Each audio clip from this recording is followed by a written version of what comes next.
I recently saw an interview given by John Cleese some time ago where he talked about the relationship between language and creativity. And the point he was trying to make in this interview was if we worry too much about the language we use and how we talk about a particular topic, it can stifle creativity. It can stifle our ability to have a strong dialogue and fully explore a particular topic, which ultimately then limits the ideas and innovation that can be derived from that conversation. And that got me thinking about digital transformation because digital transformation has its own language. It's full of technical terms. It's full of what today get labeled as jargon. And I think because of that, it can sometimes undermine the conversation that we're trying to have. So today, I'm going to talk about buzzwords. Are they necessarily the evil that they get painted? And how can we actually include them in our conversations in a constructive way to enable us to better explore the topics around digital transformation?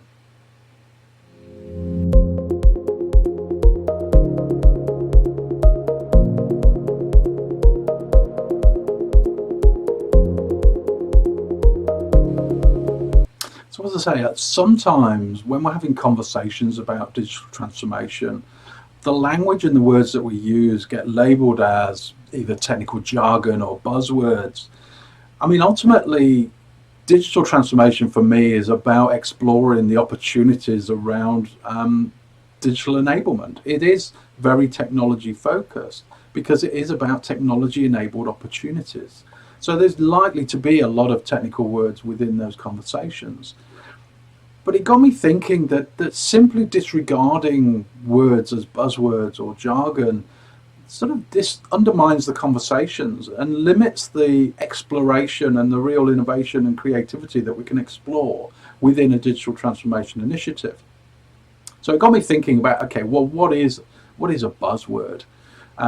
Because I think when you look online and what a buzzword is, it's often regarded as fashionable technical terms.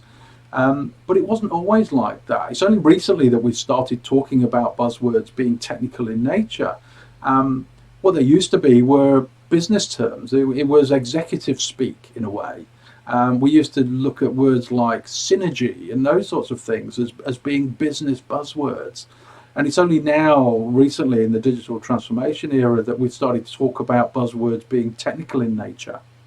So it's not really that. I think what's happening and the way that I'm thinking about buzzwords is that they're almost misappropriated words. They're words that have a particular meaning in a particular context, but when you take them outside of that context and put them in a fashionable setting to try and illustrate a different point, then they become buzzwords. And that undermines the words because ultimately these are words, they have meaning. They have an understanding behind them within a particular context. So when you take those words out of that context, they're misappropriated for a different purpose. And often that purpose might be to give greater credibility to the individual, a business case, a sales pitch, or something else. And quite often you'll see a lot of these sorts of words littered through business cases, trying to make them more impressive than they really are by leveraging fashionable jargon or language of the time to make them appear like they're trendy and forward thinking.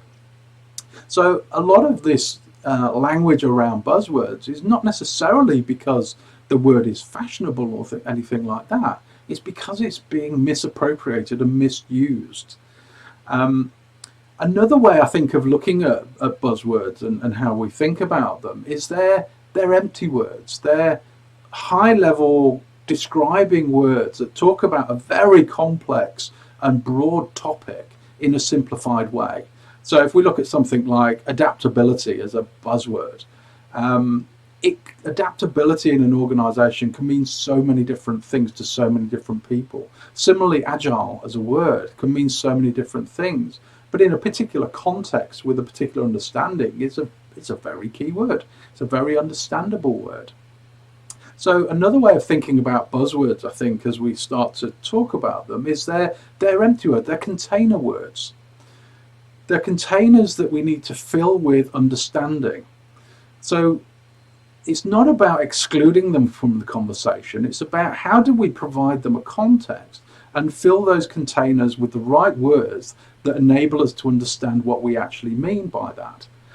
If we don't do that, then they stay as empty words. And I think if you're thinking about performance measures and things like that, you see these empty words in how we define metrics and how we define performance improvement and those sorts of things, where it doesn't really describe what we're trying to do. It's just an empty word that looks good in a statement, but it requires clearer definition.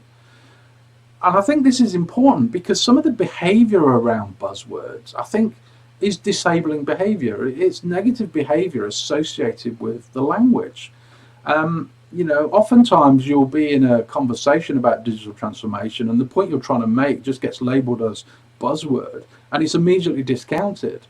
And in a way, it's the other side of a buzzword, where rather than someone including it in the conversation to show their understanding of a topic, people label things as buzzwords to show that they understand the game, they understand the topic enough to recognize that it's a buzzword, and it gets discounted. I think that's negative conversation, because what they're actually doing is saying you're making a point, a strategic point, but I'm just going to discount it and I'm going to exclude it from the conversation. And I think that's wrong. I think it limits what we can understand and it limits the topics that we can explore. Because when we take that further on, we get scenarios like buzzword bingo in meetings and things like that that are really designed to undermine the speaker and limit the conversation quite considerably. I think sometimes I think about buzzwords and how organizations behave towards them as part of the organizational immune system. It's about the status quo excluding conversations about something we don't want to talk about. So for me, I think organizations shouldn't try and exclude buzzwords from the vocabulary. I think if you do that, you're going to limit the conversation about digital transformation, you're going to limit creativity, and you're going to limit the amount of improvement and exploration you can achieve through a particular topic. What organizations should do is actually embrace them, include them in the conversation, but regard them as the empty containers that they are, and include a conversation that fills those containers with meaning, that fills those containers with an organizational understanding, so that it's clear for everybody what we mean when we talk about digital transformation, when we talk about customer centricity, when we talk about flexible working and those sorts of things. Filling those containers with understanding enables a richer conversation across an organization, greater understanding, and it allows you to put those terms in a particular business context for you as an organization. Because as I say, these are high-level themes that talk about very complex issues that apply in different ways for different organizations within different contexts. So it's important to put them in a context and fill that container with understanding and meaning. As I move forward and I start to talk more about digital transformation and my thoughts around operating models and how organizations can actually enable a far more adaptive environment that supports a transformation of the customer centricity, I'm going to end up using jargon. I'm going to end up using technical terms and things that people might label as buzzwords. But as I say, I think it's important that we include them in the conversation, because if we don't, they remain on the sideline, and it's going to limit the creativity and innovation that we can achieve as organizations. So if you want to hear more about my digital transformation thoughts and my insights, subscribe to my channel.